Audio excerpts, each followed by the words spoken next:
A finales del siglo III a.C., la península ibérica es el escenario donde las dos naciones más poderosas del Mediterráneo, Roma y Cartago, pugnarán por obtener la hegemonía. En el año 219 a.C., el cartaginés Aníbal toma la ciudad de Sagunto, aliada de Roma, dando comienzo la Segunda Guerra Púnica.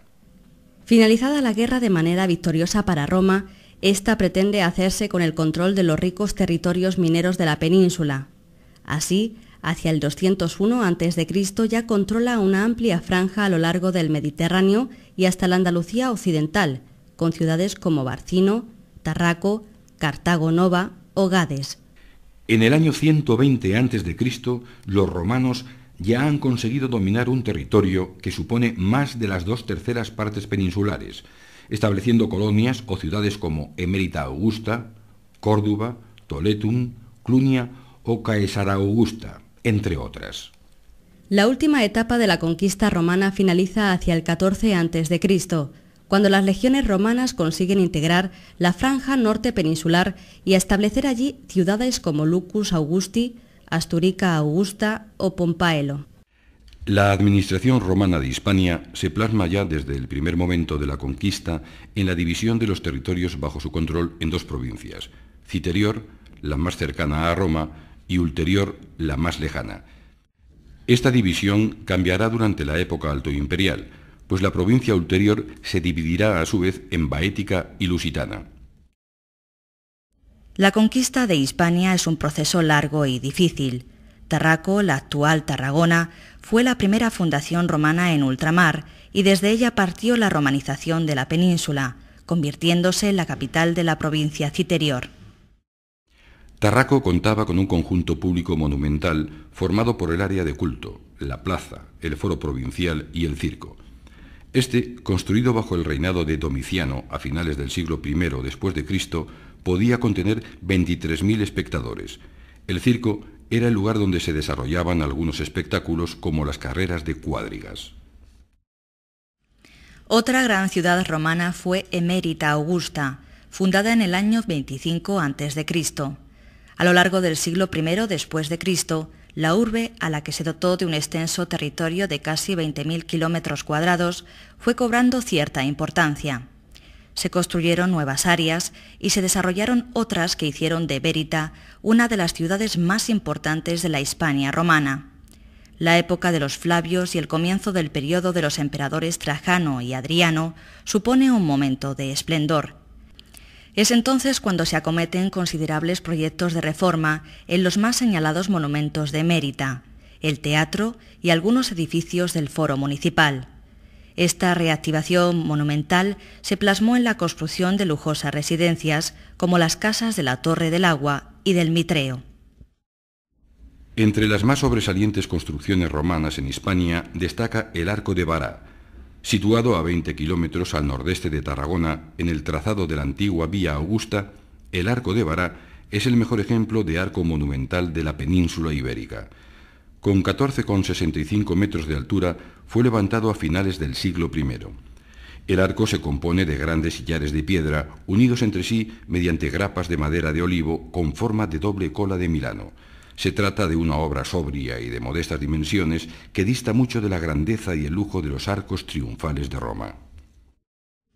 Una de las más destacables consecuencias de la presencia romana en la península ibérica a lo largo de 6 siglos fue el desarrollo de un amplio programa de obras públicas. Así, crearon una extensa red de carreteras, muchas de las cuales aún hoy perviven. También edificaron construcciones para el ocio, como teatros, anfiteatros o circos. Por último, la higiene pública de las ciudades fue atendida por medio de la construcción de redes de alcantarillado, termas o acueductos que abastecían de agua corriente a las poblaciones. Quizás la más famosa construcción romana en la península sea el acueducto de Segovia. Perfectamente conservado, la parte más conocida y monumental del mismo corresponde al muro transparente de arcos sucesivos que lo mantiene airosamente alzado en plena capital segoviana. Realizado en granito a finales del siglo I después de Cristo, bajo el reinado del emperador Trajano, tiene una altura máxima de 28,5 metros y 818 metros de largo. Para su construcción se utilizaron 20.400 bloques de piedra unidos sin ningún tipo de argamasa. En la vida cotidiana de las poblaciones, el baño ocupaba un lugar destacado. Los baños romanos eran populares centros de reunión. En ellos, los habitantes de las ciudades disponían de tiendas, bibliotecas, jardines y palestras destinadas a los ejercicios gimnásticos. Los ciudadanos adinerados pasaban allí buena parte de su tiempo que empleaban en charlar, entretenerse con juegos de mesa o hacer ejercicios con pesas y balones medicinales. También los pobres asistían a los baños públicos, pues la entrada no resultaba cara, siendo incluso gratuita para los niños.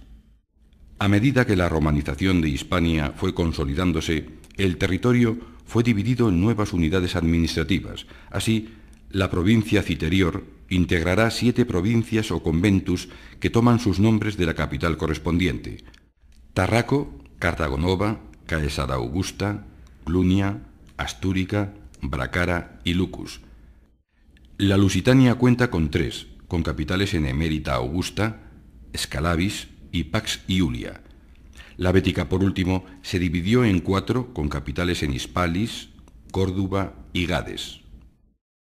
Durante el Bajo Imperio, los problemas de gobierno sobre territorios tan vastos impusieron la creación de nuevas provincias. La antigua provincia Citerior fue dividida en 3 partes: Tarraconensis, Cartaginensis y Galaecia, mientras que la Lusitania y la Baética permanecerán como hasta entonces. Pero el esplendoroso mundo romano se encuentra próximo a su fin. Tras varios siglos en la cumbre del poder, durante el siglo V, la Roma imperial se muestra muy debilitada. Las fronteras del imperio están amenazadas por pueblos que los romanos llaman bárbaros, extranjeros, con costumbres y lenguas distintas. La debilidad de Roma acabará por ceder ante el empuje de estos pueblos, siendo también Hispania uno de sus objetivos. Hispania será también el objetivo de estos pueblos bárbaros. En el año 409, la invasión del Imperio Romano afectará a Hispania, la provincia más occidental. Suevos, vándalos y alanos penetrarán en la península y se expandirán por su territorio en busca de sus ricas y fértiles tierras y ciudades. Los visigodos, asentados como pueblo aliado de Roma en el sur de la Galia, recibirán el encargo de controlar a suevos, vándalos y alanos. Es así como se produce su entrada en Hispania, estableciendo una corte en Toledo desde la que gobiernan sobre una población mayoritariamente hispano-romana. Con el tiempo, serán los visigodos quienes controlen todo el territorio hispánico.